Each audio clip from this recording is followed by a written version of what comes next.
जब न्यूमरोलॉजी की बात स्टार्ट हो गई है तो मेरे पास न्यूमरोलॉजी के कुछ क्वेश्चन भी हैं मैम, जो लोगों ने पूछे हुए हैं। तो उनमें से एक क्वेश्चन था जो मैंने अभी कुछ टाइम पहले ही पढ़ा था, और जिज्ञासा नाम है इनका, और इन्होंने क्वेश्चन किया कि मेरे बेटे का जो ड्राइवर नंबर है वो 7 है, ठीक है, और उसके पास जॉब नहीं है, क्या करना चाहिए? 7/3/1990 इनका डेट ऑफ बर्थ है। 7 है ना? हाँ जी। बस तो स्पिरिचुअलिटी करनी चाहिए। ओके। इस बच्चे को ज़्यादा से ज़्यादा भगवान की चीज़ों के अंडर डालना चाहिए। अब भगवान की चीज़ों के अंडर मतलब सारा दिन पूजा करने की इसको ज़रूरत नहीं है, लेकिन दिन में एटलीस्ट एक टाइम मेडिटेशन इस बच्चे को करना ज़रूरी है, फोकस बनाने के लिए। और लक बाय चांस देखिए मैम कि 7 नंबर वाले ये बहुत सारे पूछ रहे हैं कि 7 के बारे में बताएं, 7 डेट ऑफ बर्थ है, 7 के बारे में बताएं, तो मैं बता रही हूँ, यानी कि सबका आंसर एक ही बारी में हो हाँ गया। एक ही है। ठीक है। कंफ्यूजन है तो अगर फोकस चाहिए तो स्पिरिचुअलिटी चाहिए। स्पिरिचुअलिटी किस फॉर्म में चाहिए? भगवान को सारा दिन बैठ के पूछने की ज़रूरत नहीं, सुबह मंदिर में हाथ जोड़ने की ज़रूरत है। घंटा अगर बजता है ना, मंदिर में जाते हो आप, घंटा बजाते हो तो घंटे के नीचे खड़े हो जाओ 5 मिनट के लिए, जितनी देर वो बज रहा है। उसकी जो वाइब्रेशन है इनफ फॉर अ ईयर है। अच्छा। मंथ, दिन के लिए तो आप एग्जॉस्ट कर सकते हो, अगर रोज़ जाते तो बहुत अच्छा। अगर आप रोज़ नहीं जाते तो एक बार घंटा बजा के जो वाइब्रेशन मिल रही है ना पॉजिटिव, वो एक साल के लिए बहुत है आपके लिए। ओके। इसीलिए इतने बड़े बड़े घंटे मंदिरों में टांगे जाते हैं। बाकी मैं ऑडियंस से बोलूँगा कि मैं जैसे कमेंट्स पढ़ने की कोशिश कर रहा हूँ, तो उन्होंने ये लिखा हुआ है कि मेरी डेट ऑफ बर्थ है 24/3/2000, मतलब 2000 ऐसे कुछ लिखा हुआ है, और लिखा हुआ है कि मेरे बारे में बताओ। तो अब मैम से हम क्या क्या पूछें? आपको अगर क्वेश्चन करना भी है तो आप अपनी प्रॉब्लम बताएं और उसके साथ क्वेश्चन 24 वीनस है, इसको अच्छी ऑप्शन से ज़्यादा बुरी ऑप्शन आएंगी। अच्छा। इसको टेढ़ी ऑप्शन ज़्यादा आएंगी क्योंकि ये शुक्राचार्य का नंबर है। तो ये बिना पढ़ाई के ग्रोथ करने की कोशिश करता है, वो नहीं कर पाएगा। ठीक है, तो क्वेश्चंस अभी और पूछेंगे, पर उससे पहले मैम टॉपिक की तरफ ही चलते हैं दोबारा से। जैसे शिवम भाई ने आपसे पूछा था कि क्या मेजर गलतियां करते हैं लोग बेसिकली अपने बिजनेस के अंदर, तो आपने वो आंसर किया था कि 8 नंबर को या ब्लैक को वो बहुत ज़्यादा इंक्रीज कर देते हैं, जिस वजह से उनके हर्डल्स आते हैं उनके बिजनेसेस के अंदर और उनके ग्रोथ के ऊपर, और उसी का फिर आपने आंसर किया। देन फिर हमने और नंबर्स के बारे में बात करी। तो अगर हम और आगे चलें, दूसरा, दुकान और मकान में हमेशा नॉर्थ को बंद रखते हैं लोग। क्यों? अच्छा। लोग उत्तर के और रिलेशन में घर या मकान या ऑफिस खरीदते थे इसलिए है कि नॉर्थ को ओपन रखा जाए। नॉर्थ एनर्जी जोन है, प्योर जोन है। आप प्योर जोन को बंद रखेंगे तो किधर से आएगा पैसा? ओके, तो नॉर्थ ओपन रखना है आपको। हाँ, प्योर जोन को डिस्टर्ब रखेंगे तो कहाँ से आएगा पैसा? नहीं आ सकता पैसा। फ्री छोड़ें उसको, फ्री छोड़ना है उसको फ्री छोड़ो, खुला छोड़ो, उससे एंट्री करो, वहाँ कबाड़ मत रखो, गंदगी मत मचाओ। और वेस्ट जो लक्ष्मी जी का जोन है उसमें भी गंदगी नहीं मचाई जा सकती। साउथ जोन में लोग मेडिसिन रख देते हैं, क्यों? बीमारी आएंगी। साउथ हर चीज़ को एक्सपांड कर देता है, तो मेडिसिन रखोगे तो बढ़ जाएंगी मेडिसिन। ओके। तो मेडिसिन कम करनी है या ख़त्म करनी है तो नॉर्थ वेस्ट में रख दो, मेडिसिन ख़त्म हो जाएगी, ज़ीरो हो जाएंगी घर से। ओके। लोग ये सेकंड गलती करते हैं, वास्तु नहीं जानते घर का, इसीलिए ये गलती करते हैं। ऑल्सो वेल्थ के लिहाज से एक बहुत बड़ी गलती लोग करते हैं। अर्बन सिटीज़ में बोरिंग हर किसी के घर में होती है और लोग अक्सर बोरिंग साउथ में कर देते हैं। साउथ में बोरिंग नहीं करी जाती है, बोरिंग हमेशा नॉर्थ में करी जाती है। सबमर्सिबल हमेशा नॉर्थ में डाला जाता है, साउथ में कभी नहीं डाला जाता सबमर्सिबल। और साउथ में दरवाज़ा नहीं होना चाहिए एंट्री का। South should be closed completely. जिसको क्लोज करना है उसे ओपन कर दोगे, जिसको ओपन करना है उसे क्लोज कर दोगे तो ख़त्म हो गई बात। फिर चली जाएगी जहाँ से धन आया है वही। तो अभी और जैसे आपने 2 चीज़ें बताई है, ये तो गलतियाँ हो गई। लेट सपोज कोई है जो अपना नया बिजनेस स्टार्ट कर रहा है, ठीक है, तो नए बिजनेस का उसको एक अच्छा बेनिफिट मिले, तो उस चीज़ के लिए क्या उसको ऐसी रेमेडीज़ करके रखनी चाहिए पहले से ही, जिससे कि उसका बिजनेस जब वो स्टार्ट कर रहा है वो स्टार्टिंग से ही थोड़ा सा ग्रोथ पे रहे। सबसे पहले तो ना नॉर्थ से एंट्री करो, नॉर्थ ईस्ट से या नॉर्थ से एंट्री करो। और नॉर्थ ईस्ट या नॉर्थ में स्टेयरकेस या लिफ्ट नहीं हो सकती। अच्छा, हाँ ठीक है। अगर लिफ्ट है तो फिर उसका आप किसी वास्तु से उसका निवारण कीजिए। पिरामिड वगैरह रखा जाता है, उससे निवारण होता है, तो वो तो पहले क्लीन करो, ठीक है। वहाँ से गंदगी हटा दो। नॉर्थ के आगे से कई लोग कार्टन वाटन रख देते हैं, ऐसा कुछ नहीं रख सकते हो आप वहाँ। उसको स्टोर रूम नहीं बना सकते आप नॉर्थ को, ठीक है। दूसरी मेन और सबसे इम्पोर्टेंट चीज़ कि साउथ ईस्ट में खुद बैठो या साउथ वेस्ट में बैठो और पीछे सेफ रखो, अपने सेफ अपनी पीछे रखो, जिसमें पेपर रखो या पैसे रखो, जो भी रखना है, whatever you want to keep. और तीसरी चीज़, अपनी गद्दी पे कभी भी नौकर को नहीं बिठाते। Okay. And anybody who is your employ is your नौकर। तो नौकर को अगर गद्दी दे दोगे ना अपनी, तो कई केसेस में आपने सुना होगा कि नौकर ने मार दिया मालिक को, या नौकर पैसा उड़ा के ले गया, या चोरी करके ले गया और भाग गया। तो ये होगा जब आप अपनी गद्दी पे नौकर को बिठा दोगे। ओके। नेवर, नौकर को कभी अपनी गद्दी पे नहीं बिठाते। उसके लिए अलग चेयर रखो जिस पे वो बैठेगा, चाहे वो अकेला भी बैठे पर वो उसी चेयर पे बैठेगा। आपकी चेयर पे वो नहीं बैठ सकता, नॉट अलाउड। ठीक है। चौथी मोस्ट इम्पॉर्टेंट थिंग, मनी अगर बढ़ाना है तो अपने अकाउंट नंबर को चेक करो, क्योंकि उसी में पैसा आना है। अगर उसमें नेगेटिव नंबर्स होंगे तुम्हारे खुद के तो दिक्कत आएगी। नेगेटिव नंबर जैसे अगर आप 3 मूलांक के हैं और आपका नेगेटिव नंबर है 6, 36 का आंकड़ा मैंने एक वीडियो बनाई थी, आप देखिए उसको, उसमें 6 नंबर है। अब ये 3 नंबर का बंदा, वो अकाउंट नंबर तो वो 3 नंबर का बंदा यूज़ करे, वाइब्रेशन तो उसी की है, उसमें वो 6 नंबर डाल देगा तो काम खत्म, 0। अगर बीच में कहीं भी आ रहा हो 6 उसमें नहीं आ सकता, can't get a 6। Total vibration भी 6 की नहीं है और उसके अंदर अकाउंट नंबर में भी 6 नहीं हो सकता। और बहुत बैंक, अब मैम ये तो होता ही है कि बैंक्स के अंदर तो ऐसा कैसे हो बहुत सकता है? बैंक्स, मैं इन चीज़ों को करवाती हूँ तो मुझे पता है, बहुत बैंक्स, HDFC है, ICICI भी है, उनके अंदर आपको अपना मनपसंद अकाउंट नंबर चूज करने की लेवरेज मिलती है। और कोशिश करें कि अगर आपको लाइफ में बहुत डिसअपॉइंटमेंट आ रही हो, बहुत ज़्यादा, तो कभी भी अकाउंट नंबर में 7 नहीं हो सकता, नो। और अगर है तो हटाओ फटाफट। अच्छा। क्योंकि 7 एक डिसअपॉइंटमेंट का नंबर है और तुम्हारी डिसअपॉइंटमेंट वो बढ़ा देगा अगर वो आएगा तो। ओके। तो मैम इसमें भी 1 से 9 तक के लिए अगर हम जान सकें कि किसके लिए कौन सा नंबर अवॉइड करना चाहिए। श्योर। 1 नंबर के लिए तो मैंने बता ही दिया, 8। 8 और 1 नंबर को ऑल्सो अवॉइड करना चाहिए।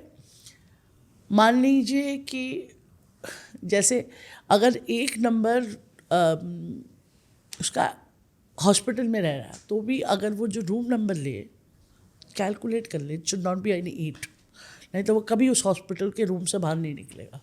अच्छा। ओके। निकल नहीं सकेगा, ठीक है। तो ये चीज़ें काउंट करते हैं। 2 नंबर के लिए 4 और 8 बहुत ज़्यादा गंदे नंबर हैं। 9 भी उसका स्ट्रगलिंग नंबर है पर इतना हार्म नहीं करेगा उसको। 4 और 8 उसको बहुत हार्म करेंगे। कई केसेस में मैंने देखा 2 नंबर के लोग 4 नंबर से शादी कर लेते हैं। अब कहते हैं हमारी शादी नहीं चल रही। चलेगी ओके। चलेगी कैसे शादी? तुम अपने ऑपोजिट मूलांक से शादी नहीं कर सकते, it's not in the rule, can't.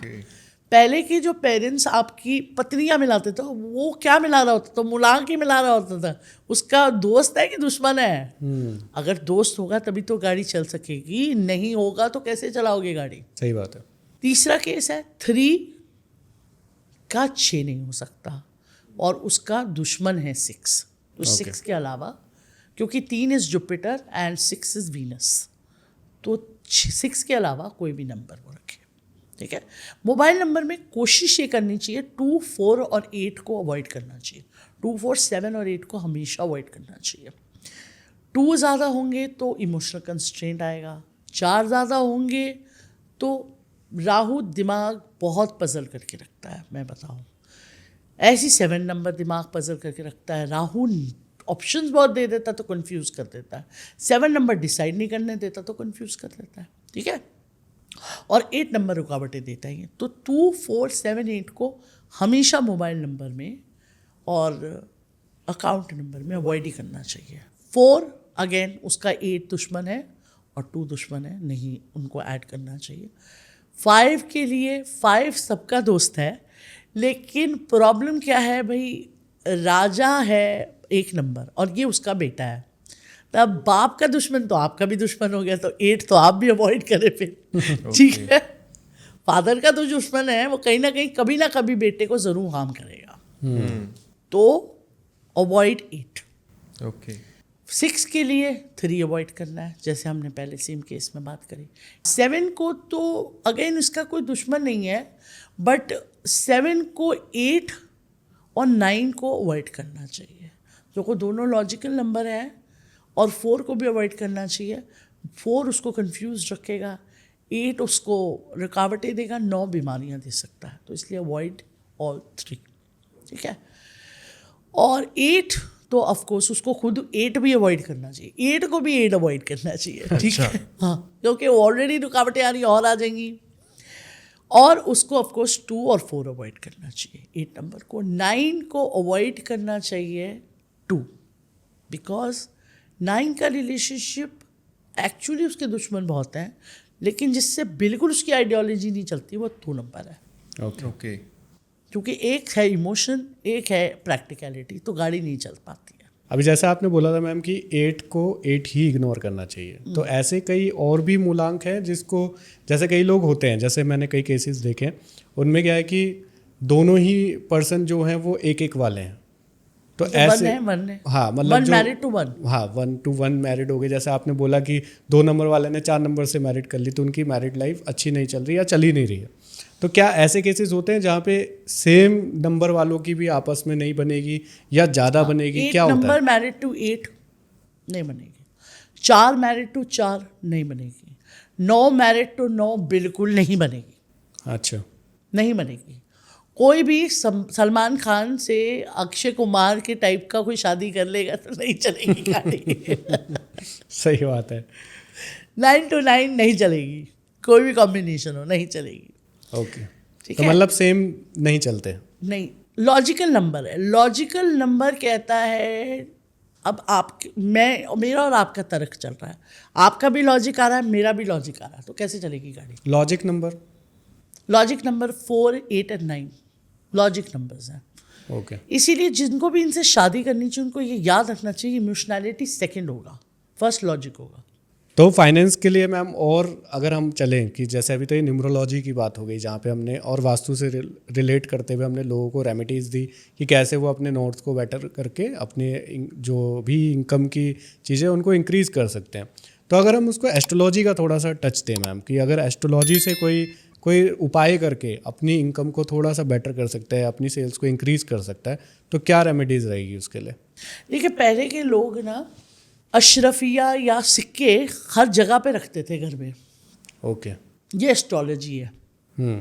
अब वो सिक्का लक्ष्मी बढ़ाती है हमेशा, इसीलिए दिवाली में हम सिक्कों को पूजते हैं। Please understand this all 3 is related.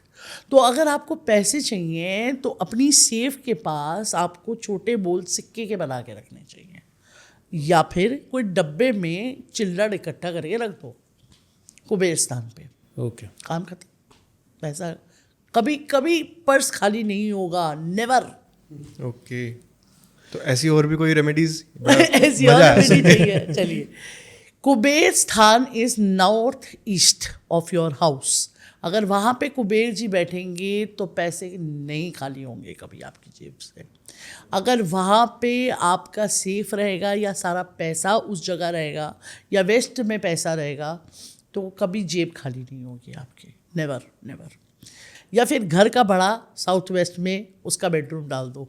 मैं कह रही हूँ पैसे की कभी कमी नहीं हो सकती, क्योंकि उसी के पास सारा पैसा आ रहा है और वो करेक्ट जोन में बैठा है। अच्छा, तो मतलब जो कमाऊ वाला पर्सन है उसको उधर रख दे, जो घर का बड़ा है, मतलब the person who is the head of the family. Please understand, कमाऊ जो भी हैं आपके घर में, इवन अगर जवान कमा रहा है तो भी वो पैसा ला के पेरेंट को दे रहा है ना, बिल्कुल सही। है ना। तो जब वो ला के पैसा पेरेंट को दे रहा है तो कीपिंग स्पेस फॉर मनी किसका रूम होगा? पेरेंट का। बिल्कुल। और पेरेंट जनरली अपने बच्चों के लिए चीज़ों की हिफाजत करते हैं, प्लीज़ अंडरस्टैंड इट। तो वेल्थ की भी हिफाजत पेरेंट कर रहा है। अब जिस चीज़ की हिफाजत पेरेंट कर रहा है वो अगर पेरेंट के जोन में है तो वो तो बढ़ोतरी होनी है, उसमें कमी तो कभी आएगी नहीं। क्योंकि माँ बाप आप कपड़े खरीदते नहीं, आप बाद में कपड़े खरीदते हैं, है ना। तब आपके पास हो सकता है, जब आप बड़े हो जाते हैं ना, ये चीज़ आप नोट कीजिएगा, जब आप बड़े हो जाते हैं तो आपकी पैंटें भी छोटी हो जाती हैं, आपकी टी शर्ट भी छोटी हो जाती हैं, और अक्सर आप शॉपिंग पे जाते हैं, यार आज कपड़े नहीं हैं। लेकिन जब माँ बाप शॉपिंग कर रहे होते हैं तब कैसे हमेशा कपड़े अवेलेबल रहते हैं अलमारी में? तो whatever parents are doing वो बढ़ता रहेगा, वो कभी कम नहीं होगा। और जो लोग पेरेंट्स का तिरस्कार करते हैं घर में, वो इनमें से कोई भी रेमेडी कर दें उनको पैसा नहीं आएगा। नेवर, नहीं आ सकता, आ ही नहीं सकता। There is no door to it. चाहे वो नॉर्थ वेस्ट में बैठ जाएं, चाहे वो नॉर्थ ईस्ट में बैठ जाएं, चाहे वो साउथ वेस्ट में बैठ जाएं, साउथ ईस्ट में बैठ जाएं, अगर आपने पेरेंट्स का तिरस्कार कर दिया, you are the person who's going to face the maximum financial loss. ये बात आप याद रखिएगा। ओके। आज नहीं तो कल। आज नहीं तो कल, आज ही आपके अकाउंट में पैसा कभी नहीं रहेगा, ये आप यकीन मान लीजिए। जितना मर्जी कमा लेना, सारा निकल जाएगा बाहर। तो अगर हम बात करें हेल्थ की, कि अगर किसी को अपनी हेल्थ बेटर रखनी है और वो चाहता है कि उसके फैमिली मेम्बर्स भी उसी तरीके से बेटर रहें जैसे वो अपनी हेल्थ को बेटर रखना चाहता है, तो क्या रेमेडीज होंगी मैम उन लोगों के लिए? सबसे पहले तो एक वास्तु रेमेडी है सबसे बड़ी। नॉर्थ ईस्ट में टॉयलेट या किचन नहीं हो सकता, ठीक है। नहीं हो सकता। अगर है तो उसकी कोई रेमेडी नहीं है। अच्छा। अगर कोई दे रहा है आपको तो वो झूठ बोल रहा है। Okay. There is no remedy. Okay. अगर नॉर्थ ईस्ट में टॉयलेट या किचन है तो कोई रेमेडी नहीं है, और अगर सेंटर में पिलर है तो कोई रेमेडी नहीं है। ओके। घर के अंदर? घर के अंदर ये तीनों ही केसेस में हेल्थ इशू आएगा। सेंटर में पिलर होगा तो ऑफ द मेल मेंबर है, निश्चित है, वो नहीं चेंज हो सकता। ओके। और अगर नॉर्थ ईस्ट में किचन है तो घर में आएगा, वो नहीं चेंज हो सकता। ओके। और अगर नॉर्थ ईस्ट में टॉयलेट है तो घर में खास करके बुजुर्ग को कोई ना कोई बीमारी कॉन्स्टेंटली लगी रहेगी, वो भी चेंज नहीं हो सकता। ओके। और बच्चे हमेशा बीमार रहेंगे। आप बच्चों की दवाइयों पे खर्च रहे होगे पैसे बेमतलब में। कोई उपाय नहीं है इसका? कोई उपाय नहीं उसका कोई आंसर ही नहीं है। पिरामिड ही नहीं बनाई हुई इस काम के लिए। एनर्जी शिफ्ट कर दोगे तब भी कुछ नहीं होने वाला। ओके। कुछ नहीं होने वाला, मैं बता रही हूँ, ये बात नहीं हो सकता। ठीक है, तो पहले तो if this is the case then उस चीज़ को तोड़वाओ या क्लोज कर दो। मेरे खुद के ब्रदर के घर में था ये, ठीक है, उन्होंने नया घर शिफ्ट किया था, सबसे पहले वास्तु वाले ने उसे बंद करवाया। तो बंद करना मतलब कि यूज़ ना करना? क्लोज, कुछ और बना दो उसको। ओके, तोड़ के कुछ और बना दो। कुछ और बनाओ इमीजिएटली। वहाँ से वो पॉट हट जाना चाहिए, that pot should not be there, हटाओ उसको वहाँ से। ओके। दूसरी आपने पूछी हेल्थ के लिए। हेल्थ में ऑलवेज कंसिडर कीजिए दवाइयों का स्टोरेज कहाँ पे है। दवाइयों का स्टोरेज नॉर्थ वेस्ट में होता है। आपको शराब छोड़नी है, नॉर्थ वेस्ट में बना दो, उसका काउंटर छूट जाएगी। अच्छा। ओके। ठीक है, या फिर उसको आप शाफ्ट एरिया में बिठा दो, साउथ में हट जाएगी, फिनिश्ड, ज़ीरो, वो नहीं तंग करेगी आपको कभी। नॉर्थ वेस्ट में बिठाना तो डेफिनेटली, और नौकर को कभी नॉर्थ वेस्ट में नहीं देखते, नहीं तो नौकर आपका सारा माल लेके चपत हो जाएगा, निकल जाएगा, भाग जाएगा। तो इसलिए नौकर को कभी नॉर्थ वेस्ट में नहीं ठहराते। नौकर को तो आप जहाँ साउथ ईस्ट में आपका किचन होगा उसी के पास जगह दे दो रहने की आराम से।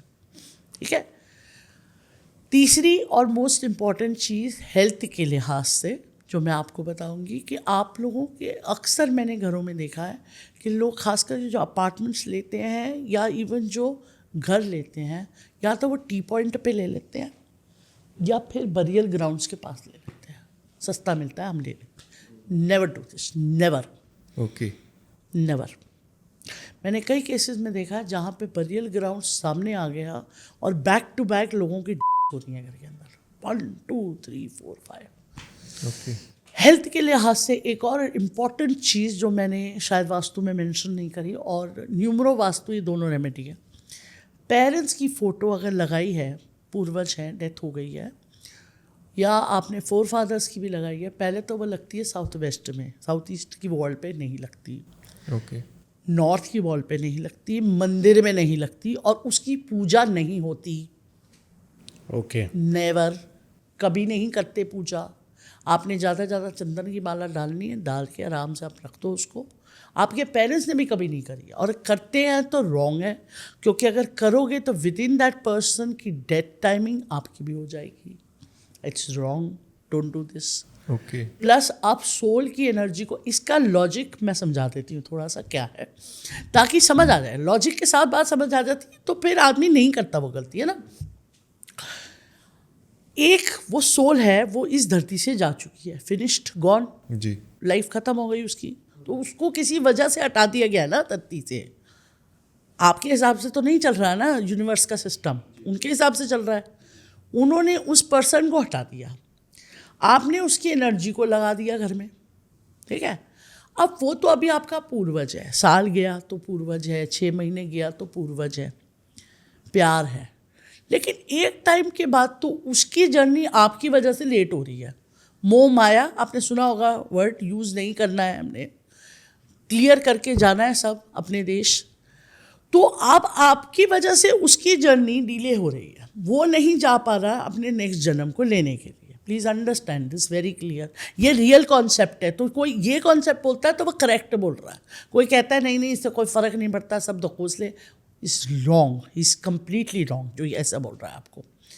आपकी, अब आप इसको इस तरह लगाइए थोड़ा सा कि आपने जाना था मसूरी या खीम या गोवा, कहीं भी, और आप किसी गेस्ट की वजह से लेट हो गए।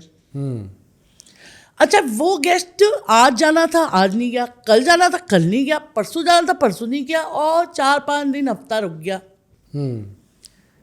कितने दिन वो आप बंदा आपके लिए रिलेटिव रहेगा? एक दिन तो आप हाथ जोड़ के कहोगे जा यार मेरे को भी जाना है। वही हालत सोल के साथ होती है। सोल कहता है release me, I need to go, मुझे नेक्स्ट बर्थ लेना है, आप क्यों तंग कर रहे हो मुझे। अब उसकी वजह से कई केसेस में आप देखेंगे लोगों के साथ कि उनकी हर चीज़ लेट होती जाती है। वो ये लोग हैं जो बेचारे मोह माया की वजह से जल्दी बर्थ नहीं ले पाए, और हर चीज़ ऑफ कोर्स लेट होती जा रही है, लेट होती जा रही है, लेट होती जा रही है। You can't do this. वो चला गया, आपने प्रार्थना करी, आपने आशीर्वाद लिया और उनको साउथ वेस्ट में डाल दिया, एक बार कपड़ा मरवा दिया। अच्छा ये भी इम्पोर्टेंट है, खुद नहीं करना है काम। पेरेंट है, ठीक है पेरेंट है, लेकिन अब तो नहीं है ना, अब तो चला गया, लेफ्ट द वर्ल्ड। आपका पेरेंट है, उसकी अच्छी ब्लेसिंग चाहिए ना आपको। सर्वेंट को बोलो जो लगा रहा है कटका, प्रॉपर अच्छा साफ कपड़ा दो, उससे वो तस्वीर साफ करे और चंदन की माला बदले। आप नहीं बदलेंगे। अच्छा, ऐसा क्यों? क्योंकि आपका लिंक है उनके साथ। आप बुलाएंगे तो वो आएंगे और आपको ले जाएंगे, पर वो सर्वेंट को तो नहीं ले जाएगा ना। अच्छा, और वैसे भी प्यार भी होता है कि आप बुलाएंगे तो वो रुक जाएंगे, और उनके आगे की चीज़ें जो भी है वो रुकी रह जाएगी। Okay, but servant is not related to that person. जो चला गया उसको जाने दो, जाने दो, लीव देम, लेट गो। कई लोग ना चीज़ें संभाल के रखते हैं। अब यहाँ एक और चीज़ मैं आपको दे दूँ, हेल्थ, क्योंकि आपने बात करी। अगर आप अपने पेरेंट की चीज़ यूज़ कर रहे हैं और वो चला गया है, पेरेंट, ग्रैंड पेरेंट, कोई भी, काला नमक से धो और फिर यूज़ करो। ऐसे यूज़ नहीं करनी है, उनकी एनर्जी ख़त्म करो उस पर्टिकुलर चीज़ से, फिर यूज़ करो। हो सकता है उनकी नेगेटिव एनर्जी हो, भाई बीमार थे तब पहनते थे, या फिर किसी चीज़ में सोल अड़ जाती है। और कुछ लोग बहुत अक्लमंद होते हैं जो ज्वेलरी यूज़ करते हैं, ज्वेलरी नहीं यूज़ करते हैं किसी की भी। जिसको आपने अपनी लाइफ में नहीं डालना है उसकी ज्वेलरी यूज़ नहीं करते हैं।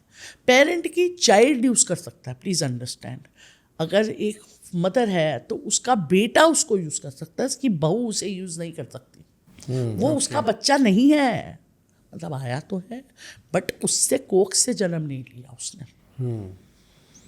सो अगर वो उसको यूज़ करती है इन एनी केस, अगर वो आगे जनरेशन को दे देती है यूज़ करने, चेंज करके डिज़ाइन, तो बेस्ट है, बेस्ट है।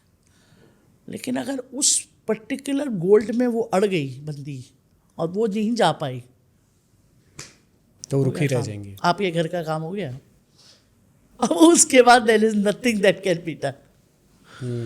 So, इसलिए whatever is the thing that you're using of your parent or for parent or anybody, change it, नमक से धो दो, क्लीन कर दो, डिज़ाइन चेंज कर दो, या इवन नमक से धोकर भी आप उस चीज़ को यूज़ कर सकते हैं। तो मैम अभी तक हमारा फाइनेंस हो गया, हेल्थ हो गया, अब आता है जो लाइफ का तीसरा मोस्ट इम्पॉर्टेंट पार्ट जो होता है लोगों के रिलेशनशिप्स। तो इसी तरह से जो आपने इतनी इंटरेस्टिंग बातें और इतनी इंटरेस्टिंग रेमेडीज़ और इतना कुछ तो आज तक हमने सुना भी नहीं था फ्रैंकली, ये सारी चीज़ें फर्स्ट टाइम है जो हम सुन रहे हैं। तो इसी तरह से हम अगर जान सके रिलेशनशिप्स के ऊपर कि क्या रिलेशनशिप्स में क्यों प्रॉब्लम्स आती हैं और कैसे कैसे उनको सॉल्व किया जा सकता है। सबसे पहले तो अगेन न्यूमरोलॉजी और ये कुंडली मिलवाना ज़रूरी है। ये वैदिक साइंस है। तो आज की साइंस अगर आपके वैदिक साइंस को ट्रू कह रही है तो आपसे नहीं बोला जा रहा है यार, प्रॉब्लम क्या है?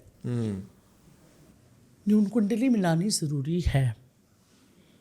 आपको किसी पंडित को नहीं रेफर करना, ऑनलाइन एस्ट्रो योगी फलाना जिनका 10 हैं उनसे मिलवा लो, किसी न्यूमरोलॉजिस्ट को कंसल्ट कर लो। बहुत पैसा नहीं लेगा एक न्यूमरोलॉजिस्ट या एस्ट्रोलॉजर, बट आपकी कपल रेमेडी कर देगा अगर कोई प्रॉब्लम आने वाली होगी तो, और आपको टाइमिंग भी बता देगा फैमिली स्टार्ट करने की कौन सी करेक्ट होनी चाहिए।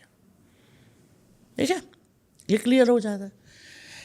सेकंड, आगे अगर आपको रिलेशंस मेंटेन करने हैं, पहले तो रिलेशंस मेंटेन का पहला तरीका ये है कि योर घर के elders should be respected. If not respected बाकी सब डिस्टर्ब हो जाएगा, चाहे वेल्थ हो गया, हेल्थ हो गया, फाइनेंस हो गया, कुछ भी नहीं आएगा घर के अंदर। और अगर बड़े छोटों को रिस्पेक्ट नहीं कर रहे तब भी नहीं आएगा। सो पहले तो एनवायरनमेंट को थोड़ा सा लेस एक्सपेक्टेशंस के साथ बनाइए। घुसिए मत हर किसी की ज़िंदगी में बहुत ज़्यादा कि तू मेरे तरफ से चल क्योंकि तू मेरा बेटा है। क्यों? तुमने अपनी सही चला ली बहुत, नहीं तो फिर उसकी क्यों से खराब कर रहे हो? So give them leverage, let them breathe, सांस लेने दो उनको। और आप, मैं बड़े बुजुर्गों के लिए ये स्पेशली बोल रही हूँ कि आप किसी भी सोल को अगर तंग करेंगे तो भरपाई यहीं दे के जाना पड़ेगा, फिर से आना पड़ेगा। So don't trouble anyone, don't trouble. गलत मत बोलो कि हम बड़े हैं तो हम बोल सकते हैं। नो, आप नहीं बोल सकते। आपको आंसर यही देना पड़ेगा। कोई नरक स्वर्ग नहीं है, ये रहा आपका नरक स्वर्ग, यहीं पे हैंडल करना पड़ेगा सब कुछ। सो इससे एक केस आता है, एक लेडी थी, बहुत गंदी आदत थी लोगों के घर तोड़ने की, उनको ब्लैक मैजिक वगैरह करने की। जिस वक्त उनकी खुद की चिता जली उस दिन उनके खुद के बच्चे अलग हो गए। अब आप इस सोल की डिलेमा देखिए, वो 13 दिन वहाँ रहेगी बट वो कोई करेक्शंस नहीं कर सकती। Universe give it to you her back, and how, कैसे वापस आ गया? आप अब करेक्शन नहीं कर सकते। अगर आपकी सोल होती, बॉडी होती, तो आप अपने बच्चों को डांट मार के सुधार सकते थे। अब क्या करोगे आप? अब आप कुछ नहीं कर सकते, आप बोल नहीं सकते, आपके पास वॉइस नहीं है, आप टच नहीं कर सकते, आप फील नहीं कर सकते, आप देख रहे हो बट आप कुछ कर नहीं सकते। सो डोंट ट्रबल एनीवन, किसी को ट्रबल मत करो। दूसरा, अगर आपके घर के रिलेशन आपने अच्छे रखने हैं तो ऑलवेज घर में जो बच्चा है ना, उसके जैसे रहने की कोशिश करो। ये बहुत यूनिक चीज़ है जो आपने सुनी होगी। बच्चे जो होते हैं ना वो ट्रबल नहीं करते कभी किसी को, ऐसे को परेशान है, उनको दूध मिले मिले नहीं मिले बैठे रहते बेचारे चुपचाप।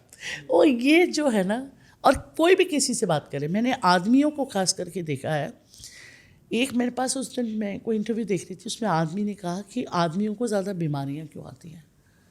अब आप बैक अपनी माइंड में, स्पेशली मेल, वापस जाके देखिए, आपको कंडीशनिंग ऐसी मिल रखी है, मैं इसको दबाऊंगा, मेरी बीवी है, क्यों, और फिर वो छोड़ देगा, वो छोड़ देगा तुमको वो नहीं छोड़ेगा, वो नहीं छोड़ेगा। If you do wrong you will be getting it back. वो एक अलग सोल आई है, आपको सीखने, आपसे सीखने, आपको सिखाने और आपसे सीखने। आप उसको ट्रबल नहीं कर सकते।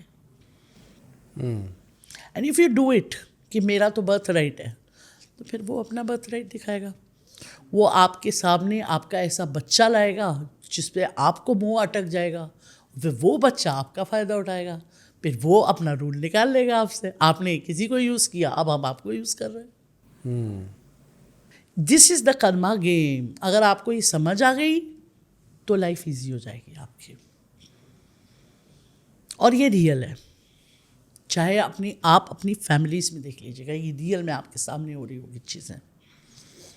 किसी ने लोगों के घरों में बोला ज़्यादा तो उसका खुद का घर टूट जाएगा एक दिन। किसी ने लोगों का घर बनाया, कंट्रीब्यूट किया, तो उसका घर भर जाएगा। उसको सेटिस्फैक्शन हमेशा इतनी रहेगी कि चाहे उसके पास 10 रुपये भी होंगे, वो 10 रुपये में भी सेलिब्रेट कर रहा होगा, और किसी के पास 50 करोड़ होंगे, वो उसमें भी सेलिब्रेट नहीं कर पा रहा होगा। सही बात है। सो बेसिकली मेरा कहने का रिलेशन सिर्फ एक ही सिंपल रूल है। अगर आप बेड पे जाए ना और आपको आराम से नींद आ जाए विदाउट गिल्ट, तो you living a best life. कोई टेंशन नहीं है, तो आप वेल्दी हो, तब आप एक्चुअली वेल्दी हो। और अगर आपको हल्का सा भी और अकेले रहने में डर लगे तो चेक कर लेना कहीं किसी के साथ पंगे तो नहीं कर रहे हो तुम जो तुम्हें अकेले रहने में डर लग रहा है। इंग्लिश में एक saying, if you are not liking the person you seeing in the mirror then there is a problem in your life. काफ़ी मज़ा आया मैम आपसे बात करके, और काफ़ी इंटरेस्टिंग चीज़ें थी, और काफ़ी मेरे को लगता है ऑडियंस को भी काफ़ी मज़ा आया होगा। जो अभी तक यहाँ तक देख रहा होगा उसको काफ़ी कुछ सीखने को मिल गया होगा आपसे। ये एक्चुअल में हमें सिर्फ कन्वर्सेशन में ही इतनी सारी इजी बातों में हमें रेमेडीज मिल गई, हमें वार्निंग्स मिल गई कि ये नहीं करना है, ऐसे करना है, बहुत इजी लैंग्वेज में। तो बहुत मज़ा आया ये सब इस तरह से सुन के। तो thank you ma'am, thank you so much आज के लिए। बाकी आप लोग कंट्रीब्यूट जिस तरह से कर रहे हैं, ओकल्ट साइंसेस को वॉइस दे रहे हैं, you going to go a long way. Thank you so much ma'am, and thank you so much for coming on the show. Thank you Thank you very much for having me. Thank you. Thank you.